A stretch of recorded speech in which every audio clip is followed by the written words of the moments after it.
아멘. 할렐루야. 우리 하나님께 영광의 박수 올려드립니다. 하나님 감사합니다. 네.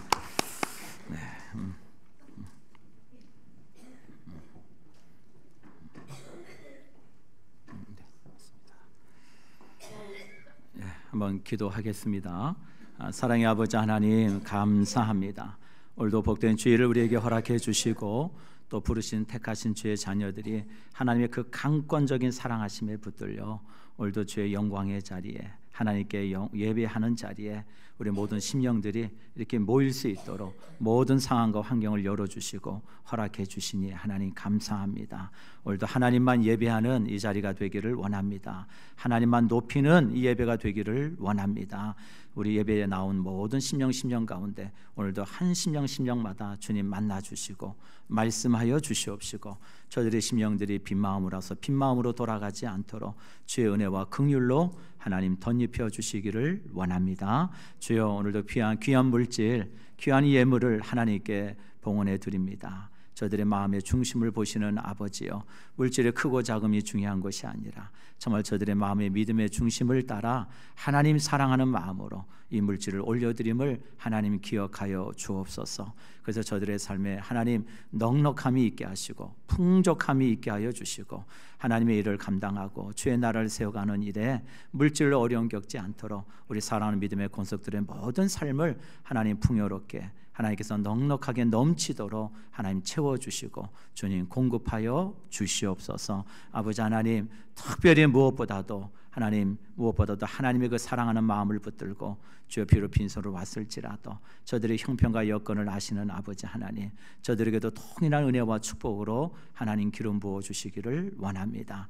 우리의 마음의 중심을 보시는 아버지 하나님, 더 큰 은혜와 축복으로 하나님 덧입혀 주셔서 주의 나라를 위하여 주의 영광을 위하여 더 크게 높게 쓰임받는 우리 모든 성도들이 다 될 수 있도록 하나님 붙들어 주시옵소서. 오늘도 하나님 부족한 입술을 하나님께 의탁합니다. 주님 말씀하여 주옵소서. 성령님 아들한 저희로 깨닫게 하여 주시옵시고 오로지 진리의 말씀 앞에 우리의 심령이 아멘으로 화답하고 그 말씀이 말씀되어지는 역사가 우리 모든 심령들에게 교회 위에 나타나도록 하나님 인도해 주시옵소서. 모든 것 주께 감사드리옵고 살아계신 주 예수 이름 받들어 간절히 기도드립니다. 아멘. 아멘. 네, 할렐루야. 아멘. 네, 한 주간 잘 보내셨죠? 네, 고맙습니다. 그래도 한번 물어봐 주세요. 궁금하잖아요. 한 주간 어떻게 잘 지냈냐고 한번 물어봐 주세요. 한 주간 어떻게 잘 지내셨냐고. 그래도 교회 왔는데 우리도 궁금해야죠. 예, 잘 지내셨냐. 2층에도 한번 물어봐 주세요. 예, 2층의 분들은 뭐 전혀 안 궁금하신가? 네.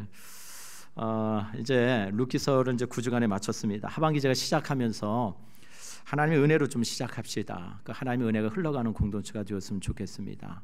그 하나님의 포기하지 않는 사랑, 끝까지 책임져 주시는 그 사랑, 그 헤세드의 그 사랑을 품고 우리 공동체가 하반기를 시작했으면 좋겠습니다. 그런 마음으로 루키서를 좀 나눴습니다. 이제 루키서를 이제 마쳤으니까 이제 다시 복음으로 돌아가겠습니다. 다시 마가복음 말씀으로 다시 돌아와서 마가복음 8장 지난해 베세다 메인 서경까지 말씀을 전하고 그 뒤에 이제 말씀을 읽도록 하겠습니다. 우리 다 같이 마가복음 1장 1절 같이 한번 암송하겠습니다. 암송 시작. 이럴 줄이야. 그래도 한두 명으로도 할 줄 알았는데 충격인데요. 그래도 한두 번은 또 하나님이 이렇게 할 줄 알았는데 우리 마가복음 1장 1절 우리 좀 띄워주세요. 읽겠습니다. 시작. 하나님의 아들 예수 그리스도의 복음의 시작이라. 아멘. 하나님의 아들 예수 그리스도의 뭐의? 복음의 시작이라. 좋은 소식의 시작이라. 여러분 세상에 단연코 좋은 소식이 있다면 유일한 한 가지 있다면 예수 그리스도가 이 땅에 오셨다는 거예요. 그분이 이 땅에 오셔서 우리의 죄를 용서하여 주시고 그분은 이래서 우리가 영생을 얻게 됐다는 것처럼 가장 기쁜 소식이 어디 있습니까? 여러분 믿으시죠? 복음 안에 구원이 있다는 거. 여러분 믿으시죠? 복음 안에 참 소망이 있다는 거. 여러분 믿으시죠? 그 복음 안에 모든 좋은 것들이 그리스도 예수를 통해서 우리에게 주어지는 줄 믿습니다. 예, 그 믿음 가지고 우리 그 신앙 가지고 오늘 하나님의 말씀을 같이 대면했으면 합니다. 마가복음 8장은 이제 오늘 본문부터 시작해서 이제 마가복음은 이제 하반기 메시지로 갑니다. 이제 상반기를 마무리 짓고 이제 하반기로 접어들게 되는데, 예수님의 공생의 초반기와 중반은 대부분 이 북부 갈릴리라는 이 지역 중심에서, 특히 가버나움이라는 이 중심을 통해서 복음 사역을 주로 하십니다. 그래서 주변에 이방 지역도 왔다 갔다 하시고, 또 잠깐 뭐 명절 때는 또 예루살렘에 왔다 가긴 하셨죠. 그러나 주 사역 지역은 이제 갈릴리 북부 지역으로 이제 사역을 하셔요. 그러고 나서 이제 예수님께서 오신 그 목적을 이루시기 위해서 이제 예루살렘으로 오릅니다. 그래서 그것을 우리 신학자들은 예수님의 상경기라고 얘기해요. 그 상경기에 해당되는 메시지가 오늘 본문부터 시작이에요. 그래서 예수님께서 이제 전반기의 모든 사역들을 마무리 지으시고 이제 예루살렘으로 올라가는 그 여정 가운데서 만났던 사람들, 여정 가운데서 예수님이 보이셨던 기적들, 그리고 그 여정 가운데서 예수님이 주셨던 메시지들, 그 이야기가 뭐냐? 그래서 무려 마가는 9, 10, 11, 12, 13, 14, 15, 16 어마어마한 분량을 통해서 예수 그리스도가 이 땅에 오신 목적은 뭐냐? 예수님은 고난의 종으로 오셨다, 순환의 종으로 오셨다, 예수님 우리를 위해서 십자가를 지시기 위해서 이 땅에 오신 분이시다, 이거를 전하고 있는 거예요. 그래서 마태복음이 16장인데 무려 절반 이상을 예수님의 고난과 순환, 그리고 그분의 십자가의 죽으심과 부활이라는 내용을 통해서 많은 분량을 할양하고 마가는 기록하고 있는 것이죠. 오늘 본문의 이 말씀은 우리가 지난번 말씀을 보았던 베세다 소경을 고치신 이야기와 연장선상에서 좀 이해를 하셔야 돼요. 그 베세다 소경, 그 맹인을 고치신 사건은 단순히 앞을 못 보는 사람을 예수님이 고쳐주셨다라는 이야기로 끝나는 것이 아니라, 그 맹인이 곧 당시의 제자들의 영적 아둔함을 보여주는 것이고, 그리고 결국 그들의 영적 아둔함이 나중에 훗날 앞으로 있을 예수 그리스도의 십자가의 죽으심과 부활을 통해서 아하, 비로소 그때서야 예수님께서 하신 말씀이 이런 의미였구나, 그때서야 그들의 눈이 밝혀져서 하나님의 부르신 그 사도로서 그 사명을 붙들고 나아가는 중요한 이제 동기가 되고 계기가 되는 이제 그런 사건이 되는 것이죠. 우리 잠깐 한번 우리 22절부터 26절 한번 잠깐 살펴보고 말씀을 좀 보겠습니다. 22절에 보면 베세다에 이르러 사람들이 맹인 한 사람을 데리고 예수께 나와 손 대시기를 구하거늘 예수께서 맹인의 손을 붙잡으시고 어디로 가셨어요? 마을 밖으로 나가셨어요. 예수님께서 이 맹인을 고친 사건은 두 가지 좀 포커스를 두고 보셔야 됩니다. 다른 거에 좀 다른 특이한 점들이 있어요. 그게 뭐냐면 예수님께서 맹인의 손을 붙잡고 마을 밖으로 데리고 나가셨다는 거예요. 그게 하나의 중요한 특성이에요. 또 하나는 예수님께서 이 맹인을 몇 번 안수하셔요? 2번 안수하셨다는 얘기예요. 사실 여러분 우리가 생각해 본데 예수님께서 모든 기적과 역사를 일으키시는데 장소가 제한이 있나요? 무슨 시간이 제한이 있습니까? 그러신 분이 아니시죠. 그럼에도 불구하고 이 맹인의 손을 붙들고 마을 밖으로 나갔다는 것은 의미가 있다는 것이죠. 그냥 예수님이 한번 심심하니까 너랑 같이 나랑 한번 마을 밖에 나갈래? 한번 바람 좀 쐴래? 이런 게 아니라는 거예요. 그리고 또 하나, 예수님께서 이 사람의 안수를 2번 하셨어요. 2번. 아니 예수님이 뭐 한 번 하셔도 충분히, 아니 말씀만 하셔도 모든 걸 치유하실 수 있는 분인데 굳이 뭐 예수님이 2번씩이나 안수를 하셨을까? 이유가 있겠죠. 이것을 마가는 기록해 놓았다고요. 다시 말해서 단순히 한 사람의 눈을 뜨게 하는 사건으로 기록한 것이 아니라 당시 예수님을 따른다고 하는 제자들이 영적 소경이었다는 거예요. 그들이 여전히 그들의 눈이 밝혀지지 않았다는 것을, 그들의 아둔함을, 그들이 예수의 길을 따라간다고 하고 있지만 그 따르는 길이 뭘 의미하는지를 모르고 예수님을 따라가더라 이거예요. 그걸 지금 마가는 이야기하고 싶은 거예요. 여러분, 그래서 마을 밖으로 보냈다는 건 2가지 의미예요. 하나는 예수님께서 보이신 이적 사건이 하나의 흥미거리, 야 좋은 볼거리가 있구나, 야 또 한 사람이 또 고침을 받았네, 이런 재미난 이야기거리가 되는 것이 아니길 바라셨어요. 하나님께서 자기 백성을 사랑하시는 하나님, 자기 백성의 아픔과 고통을 돌아보시는 하나님, 그것을 고쳐주시고 치유해 주시는 하나님이 되신다는 이 하나님의 놀라운 은혜와 섭리를 보기를 원하시는 거죠. 그걸 깨닫기를 원하시는 거예요. 여러분, 또 하나는 무엇보다도 이 마을 밖으로 데리고 나가셨다는 것은 내가 지금까지 살아왔던 죄와 더불어 살아왔던 그 세상과의 단절을 의미하는 거예요. 참 중요한 얘기입니다. 여러분, 아브라함이 그가 하나님 앞에 부름받음 받고 그게 복의 근원이 될 때 제일 먼저 하나님이 아브라함에게 요구하신 게 뭐예요? 내 본토 아비의 집 친척집을 떠나라라는 얘기거든요. 분리하라는 거예요. 분리. 그래서 여러분, 이 마을 밖으로 데리고 나간 이 맹인을 치유하시고 나서 예수님이 당부하신 게 딱 하나 있었어요. 우리 26절 한번 보실까요? 26절.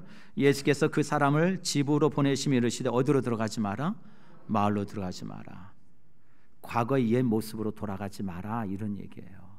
하나님의 은혜를 경험하고 그 하나님의 통치와 다스림을 받은 자는 이미 이 안에 누구의 나라? 하나님의 나라가 임했다는 거죠. 그 하나님의 나라가 임한 자는 누구의 통치를 받아야 돼요? 하나님의 다스림과 통치 안에 있어야 되는 거죠. 그래서 이 맹인에게 다시 마을이라는 것은 세상을 의미하는 거예요. 네가 살았던 과거의 그 죄 가운데 거해 있던 그 세상으로 다시 돌아가지 마라, 물들지 마라.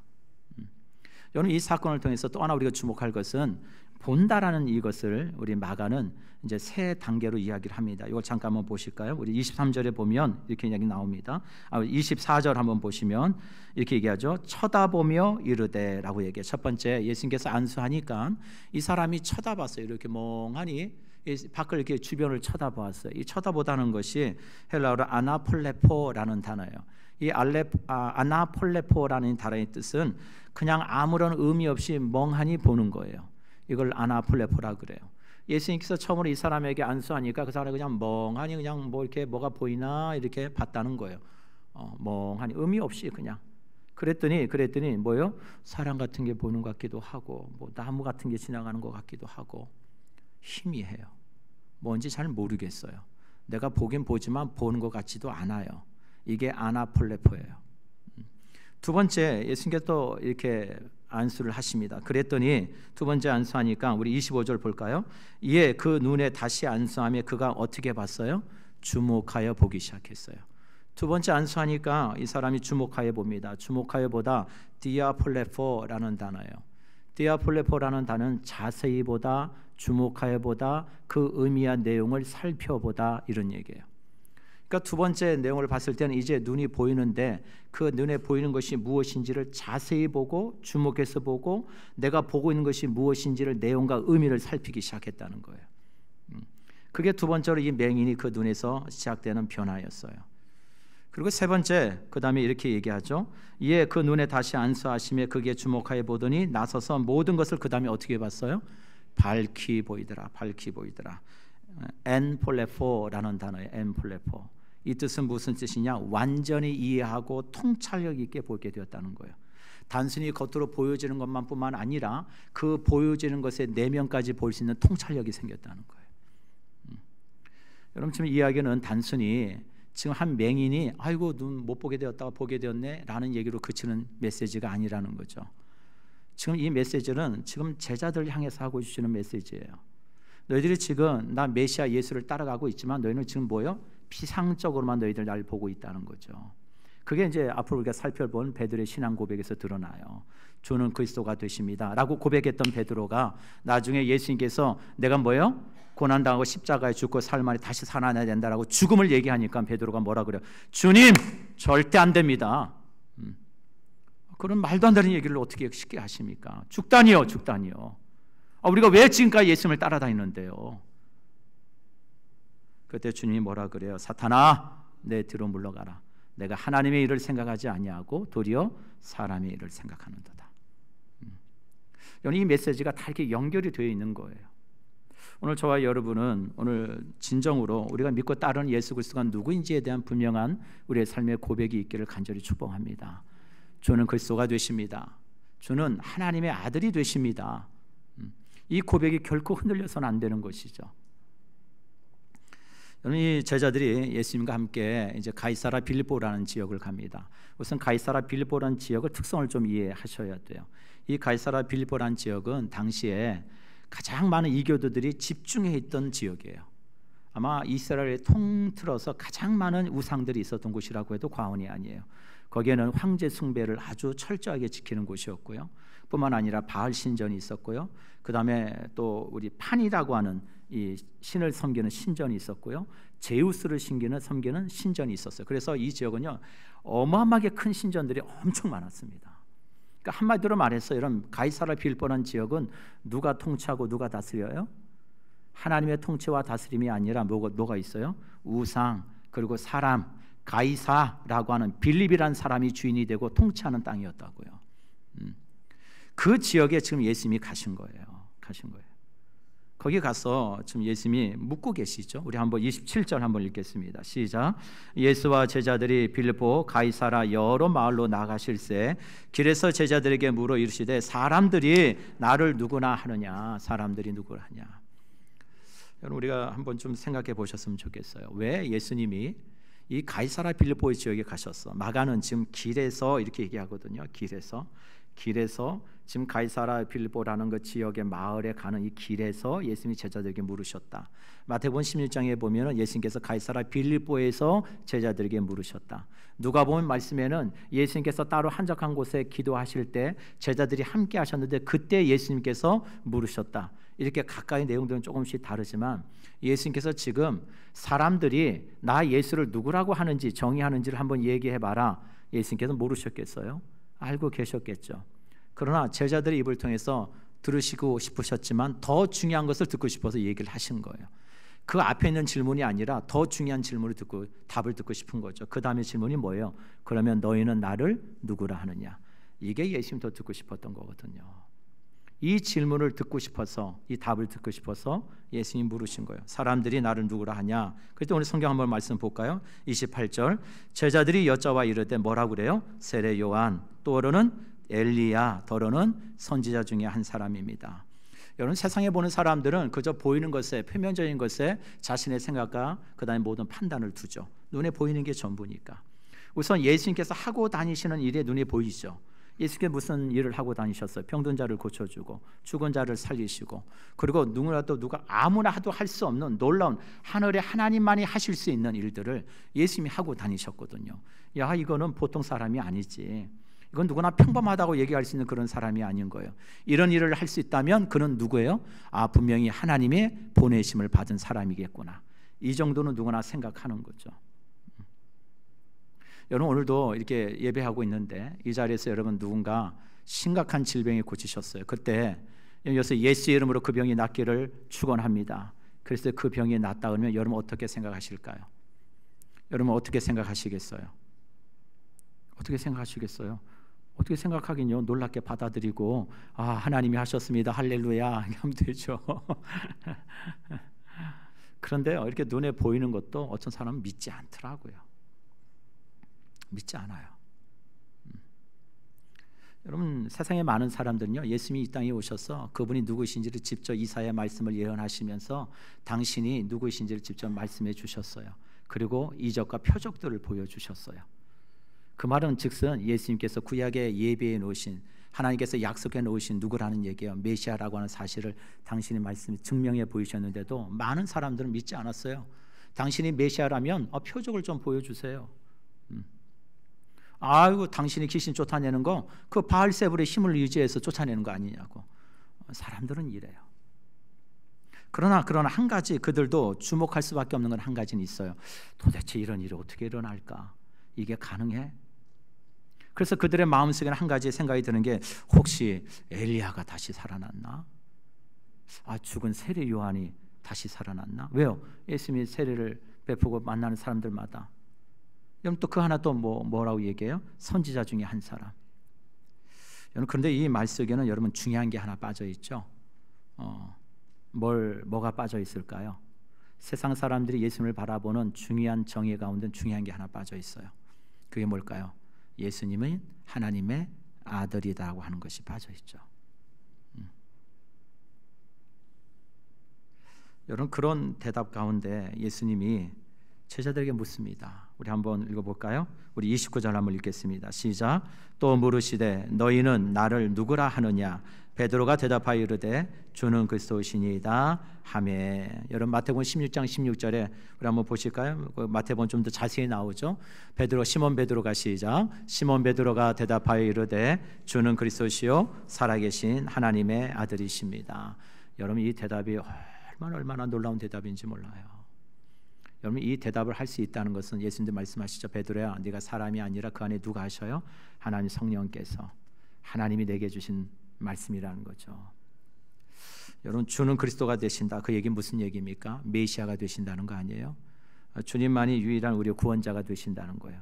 하나님의 아들이 되신다는 건 그분이 곧 누구란 얘기예요? 하나님이시라는 얘기예요. 여러분, 그래서 예수님은 우리의 주인이 되시고 우리는 당신의 종이 됩니다 라는 고백인 거예요. 놀라운 고백이죠. 세상에 그 누구도 이런 고백을 하지 않는데 베드로는 당당하게 예수님은 그리스도가 되시고 하나님의 아들이 되십니다. 마태복음에는 그 위에 있었던 많은 이야기들을 자세히 기록해 놨습니다. 그러나 마가는 그냥 중요한 것만 딱 기록해 놨어요. 그래서 오늘 마가복음 중심을 보다 보면 약간 좀 우리 마태복음 16장에 있는 내용들이 좀 생략될 수는 있지만 여러분 그 내용들을 알고 계신다고 믿기에 오늘 본문의 내용을 중심으로만 좀 얘기를 하겠습니다. 그랬더니 예수님께서 이 일을 자기 일을 아무에게도 말하지 말라 경고하셔요. 우리 사랑하는 성도 여러분, 여기 계신 모든 분들의 분명한 삶의 고백은 여러분 참 저는 이게 중요하다고 생각해요. 세상 사람들이 예수님을 뭐라고 정의하든 세상 사람들이 예수에 대해서 어떤 견해를 갖든 그건 중요하지 않아요. 신앙 고백이라는 건 나 개인의 고백인 거예요. 여러분 그렇지 않습니까? 누군가의 고백이 내 고백이 될 수 있는 건 아니에요. 철저히 신앙은 내 고백이 되어야 되는 거죠. 그래서 여러분 사도신경은 뭐요? 전능하사 천지를 지으신 하나님을 내가 믿사오며. 여러분 그래서 그게 신앙 고백이 대단한 거예요. 아무나 할 수 있는 게 아닌 거예요. 여러분 그 신앙 고백을 가지고 분명하게 우리가 고백될 것이 있다면, 분명한 정체성이 있다면 세상 사람들이 예수에 대해서 뭐라고 얘기하든 뭐라고 어떤 견해를 가지고 판단하든 저와 여러분들의 고백은 변함없이 주는 그리스도시요 살아계신 하나님의 아들이십니다. 이 고백이 될 줄 믿습니다. 예.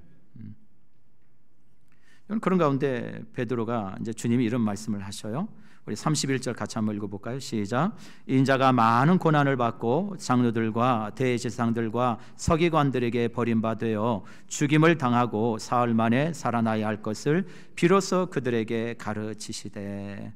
우리 마가복음 10장 또 45절 한번 읽어볼까요? 시작.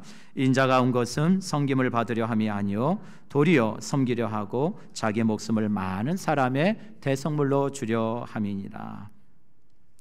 예수님께서요 지금 제자들에게 베드로의 고백을 듣고는요 아마도 너무 기뻐하셨던 것 같아요.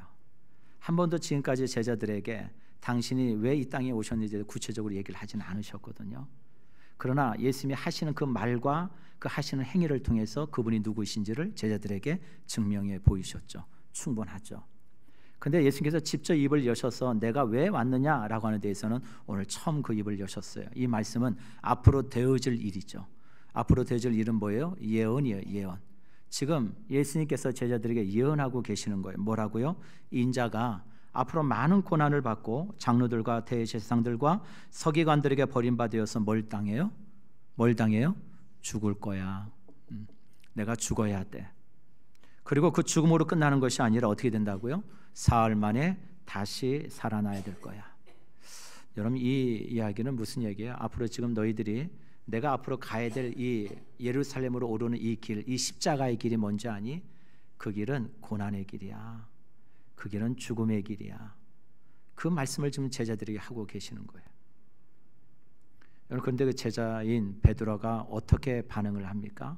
오늘 성경 말씀 보시죠.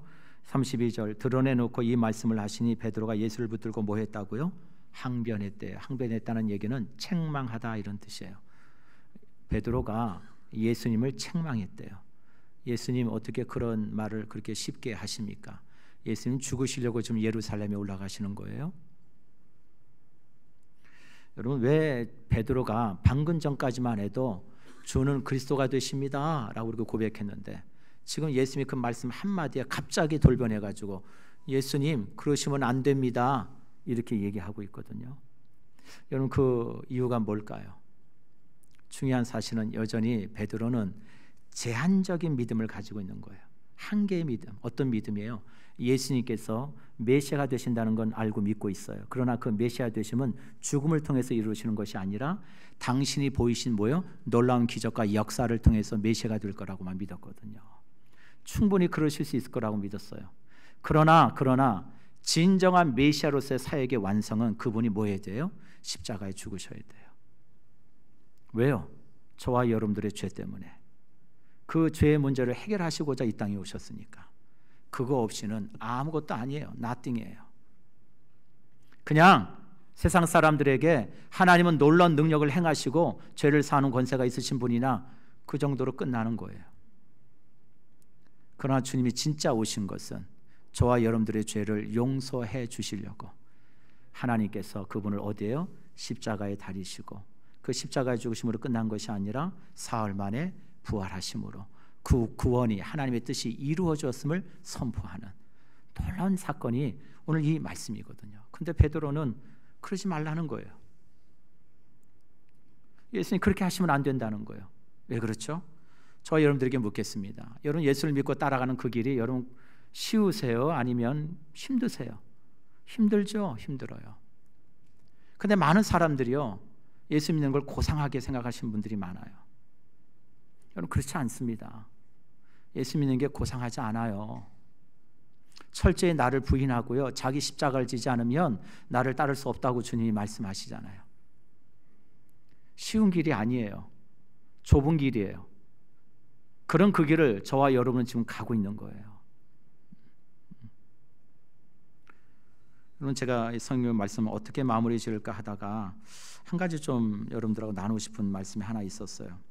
누가복음 19장에 이 부자 청년의 이야기가 문득 제 머릿속에 스쳐 지나갔어요. 오늘 부자 청년의 이야기를 통해서 앞에 있는 내용들을 한번 정리하시면서 여러분 삶에 한번 좀 적용해 보시죠. 한 부자 청년이 예수님을 찾아옵니다. 공간복음에 다 기록된 말씀이에요. 이 부자 청년은 젊어요. 돈도 많아요. 그리고 관원이에요. 사회적 지위와 권력도 있는 사람이에요. 여러분 거기다가 신앙생활도 아주 잘해요. 이쯤 되면 군침 좀 돌아가죠. 딸 가진 부모들은 야 이런 청년이 있어? 아이고 뭐 부족할 게 없는 청년이죠. 예. 저도 딸이 셋인데 이런 청년이 있으면 바로 컨택할 것 같아요. 그런 이 청년이 와서 예수님께 묻습니다. 예수님, 선한 선생님 아주 호칭부터가 되게 얌전해 보이죠. 존중하는 것 같아요. 그러나 선한 선생님이라는 이 말 속에는 어떤 의미가 있느냐? 나보다 조금 나으신 선생님 이런 얘기예요. 자기 의가 아주 철저히 가득 찬 사람이에요. 내가 좀 존경할 만한 선생님, 예수님이 그 정도밖에 안 되시는 분인가요? 선한 선생님, 제가 뭘 해야 어떻게 해야 영생을 좀 얻습니까? 그러자 예수님께서 뭐라 그래요? 내가 계명을 잘 알고 있지? 10계명의 말씀 5계명도 쭉 예수님이 말씀하셔요. 간음하지 마라, 살인하지 마라, 도둑질하지 마라, 거짓 증거하지 마라. 그 다음에 내 부모를 공경하라. 그랬더니 이 부자 청년이 아유 주님 제가 어리서부터 그 내용을 잘 알고 있고요. 잘 지키고 있어요. 여러분 이쯤 되면 여러분 완벽하죠? 예, 완벽해요. 아는 것과 삶이 일치되고 있다는 거예요. 그런데 예수님께서 이 청년에게 아이고야 나 진짜 예루살렘에서 이스라엘에서 너 같은 청년 처음 봤다야. 아이고 나 백부장 다음으로 네가 두 번째인 것 같아. 아마 이렇게 말씀하셔도 될 텐데 그런 말씀을 전혀 하지 않으시고 예수님이 뭐라고 얘기하시냐면 이 청년에게 이렇게 얘기합니다. 누가복음 18장 우리 22절 다 같이 한번 읽어볼까요? 누가복음 18장 22절 시작. 한 가지 부족한 것이 있으니 내게 있는 것을 다 팔아 가난한 자들에게 나눠주라. 그리하면 하늘에서 내게 보화가 있으리라. 그리고 와서 나를 따르라 하시니. 예수님께서 이 청년에게 요구한 건 딱 두 가지예요. 뭐죠? 본문의 말씀에 내 재물을 팔아다가 다 팔아다가 가난한 자들에게 나눠줘라. 그리고 뭐하라 그랬어요? 나를 따르라. 여러분 이 예수님의 이 대답 속에는 여러분 영생을 얻는 길이 답이 다 나와요. 어렵지 않아요. 쉬워요. 간단해요. 예수님의 대답은 이거예요. 선생이요, 제가 어떻게 해야 영생을 얻을 수 있습니까? 라고 하는 질문에 예수님은 한마디로 단어를 요약한다면 나 따라오면 돼. 이 얘기예요.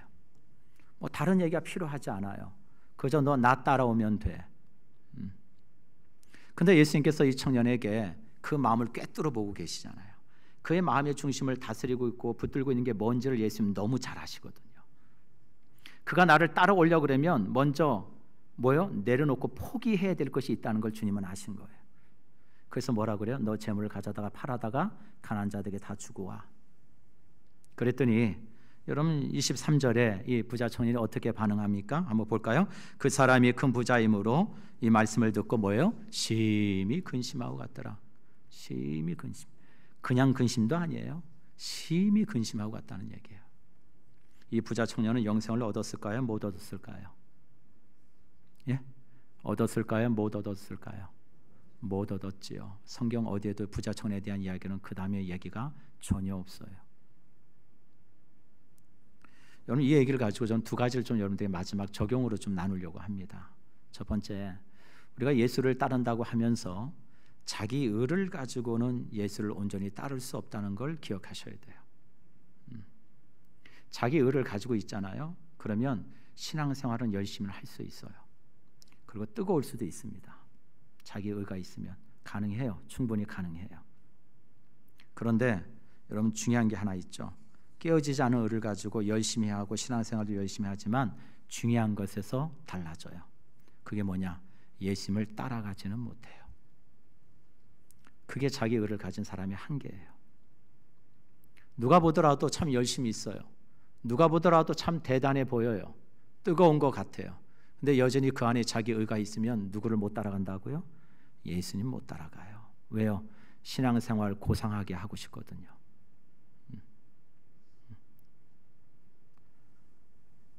또 하나 여러분들에게 나눌까요?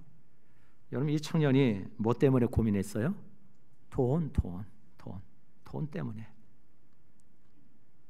오늘도 이 시간에 여러분 이 자리에 계신 분들에게 이 말씀이 좀 여러분 삶을 좀 참 통찰하는 말씀이 됐으면 좋겠어요. 여러분 우리 디모데전서 6장 10절을 한번 볼까요? 디모데전서 6장 10절 한번 읽겠습니다. 시작. 돈을 사랑함이 일만하게 뿌리가 되나. 여기까지요. 여기까지. 돈을 사랑함이 뭐가 된다고요? 일만하게 뿌리가 된대요. 이런 거는 이걸 좀 바꿔서 설명해 봅시다. 여러분 우리의 삶에 드러나는 게 열매인가요? 뿌리인가요? 열매죠. 삶으로 드러나는 건 줄기고 열매잖아요. 드러나지 않는 건요? 뿌리죠. 그렇죠. 뿌리는 보여요? 안 보여요? 안 보이는 거예요. 그러니까 성경 말씀 잘 보세요. 돈을 사랑함이 일만하게 뿌리래요. 그러면 이 모든 악의 뿌리는 뭐란 얘기예요? 돈이란 얘기잖아요. 돈이에요. 여러분 또 한번 질문을 할게요. 돈을 사랑하는 게 눈에 보여요? 안 보여요? 조금 어려운 질문이죠? 네. 돈을 사랑하는 게 눈에 보여요? 안 보여요? 보일 수 있지만 사실은 안 보이죠. 사실은 그 사람이 돈 많이 쓴다고 해서 돈을 사랑하는지 안 사랑하는지 어떻게 함부로 판단해요? 그렇게 판단할 수는 없는 거죠. 그걸 돈을 사랑한다라고 정의할 수는 없는 거죠. 그걸 가지고 돈이 많다고 해서 돈을 사랑한다고 꼭 얘기할 수는 없는 거잖아요. 돈이 없으면 돈을 안 사랑하나요? 그렇지 않잖아요. 그렇죠? 돈을 사랑한다는 게 눈에 보인다는 게 사실 애매해요. 드러나지 않아요. 그런데 돈을 사랑함이 다른 것으로 드러나요. 다른 것으로. 그게 뭐예요? 돈을 사랑하면 다른 것으로 우리의 삶의 열매로 나타난다는 거예요. 그게 뭐예요? 모든 악이라고 성경이 얘기하는 거예요. 불의, 오만, 탐욕, 욕심 이런 것들이 내 삶에 드러나는 거예요. 근데 그 삶의 열매, 악의 열매를 가만히 들여다보니까 그 뿌리에 뭐가 있어요? 돈을 사랑하는 게 있더라 이거예요. 그 뿌리에 보니까. 그래서 여러분 그 악의 열매가 그치지 않으려면 어떻게 해야 돼요? 맨날 가지치기만 하고 열매만 치면은 그게 사라집니까? 그렇지 않죠. 뭘 제거해야 돼요? 뿌리를 제거해야죠. 그래야 일만 악의 열매가 맺히지 않죠. 여러분 이 청년이 그런 거예요. 영생은 얻고 싶고 지금까지 자신의 모든 삶을 통해서 봤을 때는 충분히 자기는 자격이 있다고 생각하는 거죠. 그런데 주님은 그 심령의 마음을 꿰뚫어 보시고 너 갖고 있는 모든 재물을 가져다가 다 팔아다가 가난한 사람 나눠주고 그 다음에 뭐 하라고요? 날 따라와. 우리 사랑하는 성도 여러분, 우리가 인생을 살다 보면 하나님이 때때로 우리에게 물질을 시험하시고요, 우리의 신앙을 테스트하실 때가 있어요. 그 이유는 하나예요.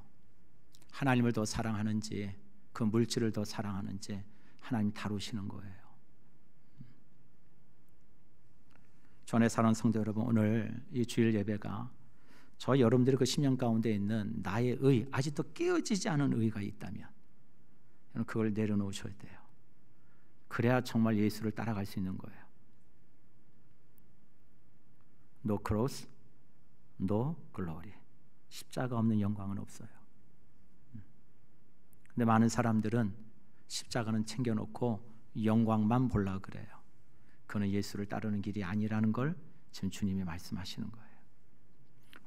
우리 성산의 가족 여러분, 한번 따라해 보시죠. 주는 그리스도시요 살아계신 하나님의 아들이십니다. 아멘. 아멘. 우리 같이 찬양하고 기도하며 마치도록 하겠습니다. 우리 나는 찬양하리라